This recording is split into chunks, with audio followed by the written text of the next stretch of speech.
The day you handed over the flash drive, you told yourself it was a controlled operation. You did not know it was the last decision you would ever make as a free man. You are Special Agent Daniel Reyes, 38 years old, a 12-year veteran of the FBI's Organized Crime Division, based out of the Phoenix, Arizona field office. You grew up in Tucson, the son of a Border Patrol officer who believed in the law the way other men believed in God. You joined the Bureau at 26, passed every evaluation in the top 7th percentile, and built a reputation as someone who could get inside rooms other agents couldn't reach. Your supervisor, Assistant Director Carol Mathers, once told you that your greatest asset was that you never looked like a threat. It is 6:14 in the morning on a Tuesday in March when your phone rings. The caller ID reads Asset 7, which is the registered contact code for Miguel Salcedo, your highest value informant inside the Sonora Cartel's Phoenix distribution network. Miguel tells you they want a meeting that night, somewhere off the books. No wires, no backup. You agree before you fully think it through, because the case has been stalled for 9 months and you are desperate for movement. You are not a criminal. You want to be very clear about that. You are a federal agent operating under enormous institutional pressure, with a promotion review scheduled in 47 days and a case file that contains exactly 0 prosecutable leads. The decision to go unwired feels like a professional judgment call, not a moral failure. The restaurant is a family-owned Mexican place on West McDowell Road, closed on Tuesdays, empty except for 2 men you have never seen before. Miguel is not there. The man sitting across from you introduces himself only as Rodrigo, and he places a manila envelope on the table containing photographs of your daughter, Sophia, age 9, walking home from Copper Canyon Elementary School. He does not make a threat. He does not raise his voice. He simply says that the organization has a proposal and that it would be in everyone's interest for you to listen carefully. The proposal is specific. They need the FBI's current informant roster for the Phoenix metro area. Not names, just codes and handler assignments. In exchange, they offer $180,000 in cash and a guarantee that Sophia's school route stays unmonitored.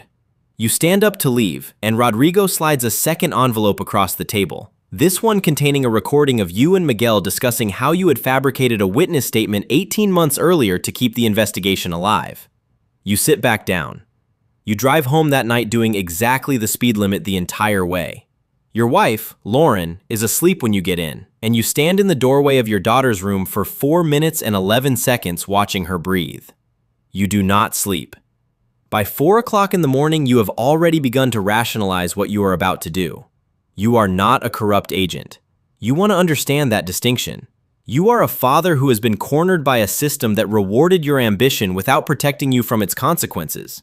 The fabricated statement, which felt like a pragmatic workaround at the time, has become a loaded gun pressed against everything you love.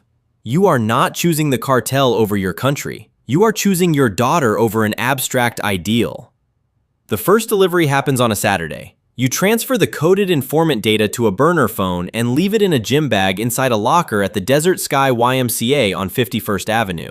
You pick up $90,000 in a sealed box 1 hour later, drive it home, and seal it inside the false wall of your garage behind the drywall you installed yourself the previous summer.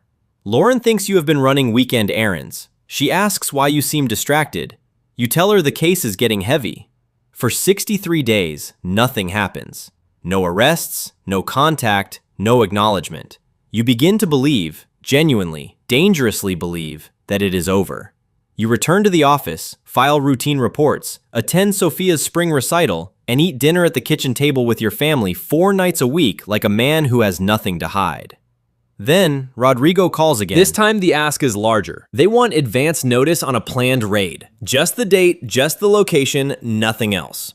You say no. He reads back the badge numbers of the 3 Phoenix field agents who are currently under the FBI's own internal investigation for unrelated misconduct. He tells you that a single anonymous tip could redirect the entire internal affairs focus onto you specifically within 72 hours. You understand in that moment that you are no longer negotiating. You are complying. You leak the raid date. The operation on the warehouse off Interstate 10 is a failure. 11 agents spend 6 hours inside an empty building. No arrests. $2.3 million in seized assets that were supposed to be there are gone. Assistant Director Mathers calls you personally, and her voice has a new texture in it. Not suspicion yet, but the early geography of doubt. Lauren finds $4,000 in a jacket pocket in late October. You tell her it was an evidence processing oversight and that you are returning it Monday. She looks at you for 7 full seconds before she nods, and in those 7 seconds, you watch something shift behind her eyes that never fully shifts back. She stops asking about your cases. She stops leaving dinner warm when you come home late. The distance between you at the kitchen table begins to measure itself in something heavier than inches. The FBI's Counterintelligence Division opens a parallel inquiry in November. You do not know this yet. You are in El Paso for what you believe is a routine interagency briefing when 2 agents you have never met sit down across from you in a conference room and ask you to account for your whereabouts on 7 specific dates. You account for all 7 without hesitation because you have rehearsed this. What you have not rehearsed is the fact that they already have your cell tower data for every one of those dates. And then the second envelope arrives at your home address. Not your office, your home, and Lauren signs for it. She opens it before you get there. It contains a single photograph of you and Rodrigo shaking hands outside the restaurant on West McDowell Road, time-stamped 9:47 p.m. on a Tuesday in March. Lauren is sitting at the kitchen table when you walk in. She does not scream. She does not cry. She places the photograph face up between you and says, in a voice completely stripped of emotion, that Sophia is staying with her mother in Scottsdale until further notice. You are arrested on a Thursday morning, February 14th at 7:22 a.m. in your own driveway. There are 4 vehicles, 9 agents, and 1 AUSA you have personally worked with on 3 separate prosecutions. He does not make eye contact. The charges include conspiracy to obstruct justice, disclosure of classified law enforcement information, and material support to a criminal organization. The maximum exposure is 41 years. Your attorney, a federal defense lawyer out of Tempe who charges $450 an hour, tells you the government has 17 months of metadata, 2 cooperating witnesses, and the original recording Rodrigo used to compromise you. He tells you there is a plea pathway that caps your exposure at 14 years. He tells you this is the best realistic outcome. You sit in that office in a suit you bought for trial, and you listen to the number 14 as if it belongs to someone else's life. The plea is entered on a Monday. Lauren attends the hearing. She sits in the 3rd row, not the 1st. Sophia is not there. Your attorney squeezes your arm when the judge accepts the plea, and you stand very straight because it is the only dignified thing left that you can control. You receive 11 years and 4 months federal sentencing guidelines to be served at FCI Safford, a medium security facility 2 hours and 19 minutes from Phoenix. You serve every day of it. You think about Sophia every single morning. You write her 43 letters in the first 2 years. 31 come back unopened. By year 3, Lauren has legally changed Sophia's last name. In year 7, during a required counseling session, a bureau psychologist asks you to identify the moment your integrity failed. You tell him it was the night you went to the meeting without a wire. He writes something down and nods slowly. But you know, sitting in that room at 10:15 on a Wednesday morning with 6 inches of reinforced glass between you and the outside world, that the moment was earlier than that. The moment was the fabricated witness statement 18 months before Rodrigo ever said your daughter's name. You spend the last 4 years of your sentence thinking about your father, who walked the border every day and never once bent a rule.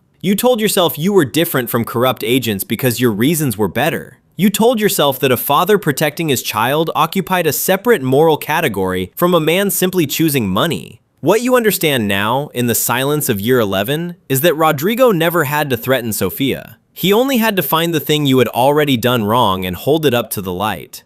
You walk out of FCI Safford on a Tuesday morning in March, carrying $32 and a bus ticket to Phoenix. You are 50 years old. The FBI that trained you, the city that employed you, the family that defined you, none of them are waiting. You built a career on the premise that you understood how criminal minds justify themselves. You were right. You understood it perfectly. You just never recognized the mind you were studying as your own.